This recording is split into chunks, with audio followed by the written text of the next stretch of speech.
Okay, what's up? TYT Sports back again. Francis Maxwell, Group B, Mayhem, Madness, all the above. Spain basically claw themselves back into a game in which Morocco deservedly so, in my opinion, not in regards to possession, but how fantastic they were defensively.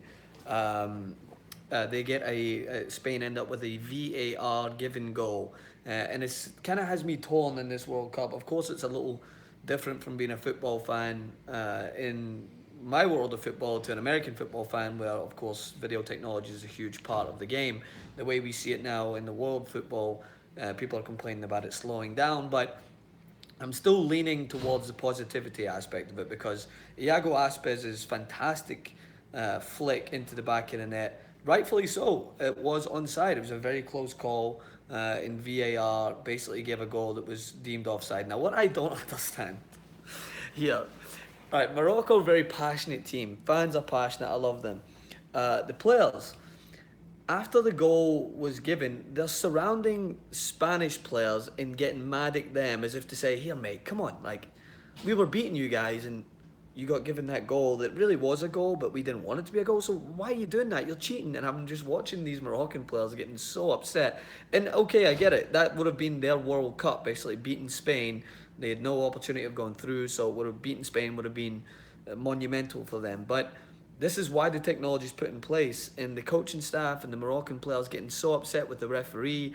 That's what this is there for. Like, it's not like this is new. It's not like they just brought it out just for this game. They have been using it through the World Cup. We've seen penalties given. We've seen goals being allowed, and I really understand the passion and the emotion that's going on in that moment. But I just don't get why they were so upset with the Spanish players. Like, they're surrounding Iago Aspas as if he's cheating when he scored a goal. He literally scored the goal that was a goal. Now, talking about emotion and passion, you watch the end of the Iran versus Portugal game. I'm going between both games, so please forgive me if my analysis is not as strong on one game as it is in the other. I chose the Spain game. Of course, everyone knows by this point I've put money on Spain, which means I'm Spanish diehard. When I have money on you, I need you to win, and that's the most valid thing. So.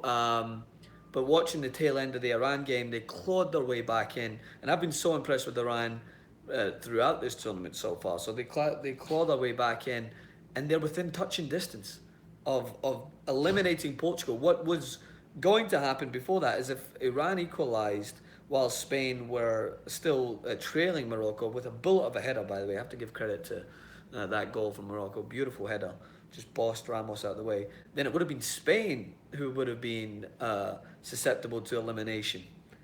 So it just immediately flips on its head. They're offered a VAR penalty. They get the VAR penalty and they take it. They're now within touching distance of a monumental moment in history by eliminating the Euros champions Portugal if they were able to beat them at that point. Spain are hanging on. It could go either way, which is what the World Cup's all about.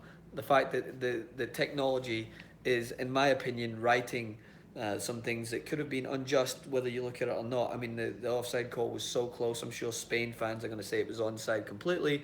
Non-Spain fans are going to be like, nah, it was a poor decision. His shoulder was inches above.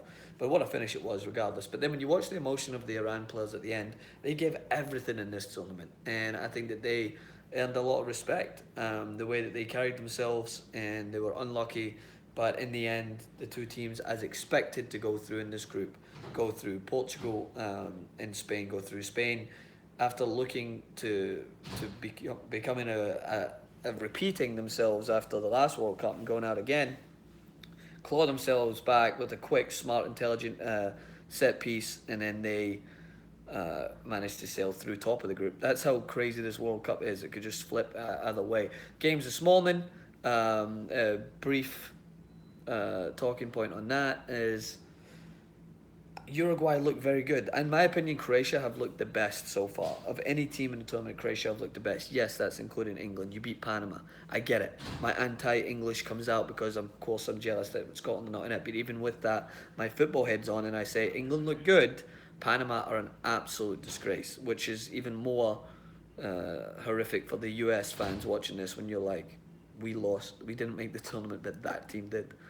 Jesus. No offense to Panama. I'm just saying you were embarrassed in that game. So Uruguay go through, and Russia go through in Group A. Uruguay are now going to face Portugal. What a game that will be! I'll be excited to see that. So a lot of juicy matchups coming up, and a lot of decisions going to be made in the bigger teams of this tournament are not all skating through these groups. They're clawing their way, which is why I love this tournament so far. So I guess to leave it to you guys, I want to make this one quick. I'll be back again tomorrow with some live streams. Is what do you think of VAR so far? I'm sure that a lot of people are disputing the Iran penalty. It looked iffy to me. VAR favoured the penalty decision. Could have cost Portugal. I'm sure their fans wouldn't have been as big a fan of it. But I don't know. I'm still kind of going back and forth on it. I don't like my beautiful game touched and adjusted and slowed down. I think that there's enough slowing down in the game with a lot of play acting that goes on, especially in this World Cup. Anyone who's touched goes down. But when you see the goal given Spain a beautiful finish from Iago Aspas, as much as it hurts Morocco fans, look to me that it was the right decision. So it just depends. I mean, I know some people, as thank you, Verino has commented, and it's been tested out. Some people in the Bundesliga don't like it. Now it's going to make its way around the beautiful game, and we'll see if it adjusts it. But at the moment, I'm still torn on it. But let me know in the comments. As always, it's been a pleasure. I will be back. That didn't sound as cool as Arnie. Anyway.